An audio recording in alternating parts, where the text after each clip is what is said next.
এইদিকে কি আপনাদের? এই এরিয়া তো আপনাদের মধ্যে পড়ে না। আরে ভাই, ভয় পাওয়ার কিচ্ছু নাই। এরিয়া দখল করতে আসিনি। এরিয়া আপনার, ধান্দা আমার। Let's talk business. এই এরিয়াতে ধান্দা করতে হইলে নিজেরে প্রুফ করা লাগে ব্রাদার। চলেন খেলি।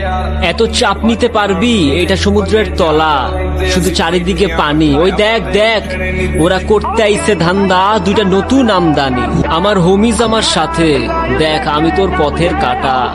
এখানে ডিল করতে আসছোস, মাসে কত কামাস কাকা? আগুন লাগাইতে ব্রো, বাংলায় আমার ধান্দা চলে। আমরা নতুন আমদানি। ভাই চোখ খুলা দেখ, আমরা সলিড খানদানি। তুই কোন ঘাটের মাল, তুই কোন ঘাটের পানি? আমার এক শটেই খাতাম, তোরে পরাবো জামদানি। তোর হোমিজ আমার পাংখা, আমার গানে নেয় ফিল। ব্রো মাইন্ড করিস না, নে ক্যান্ডি খাচ্ছিল।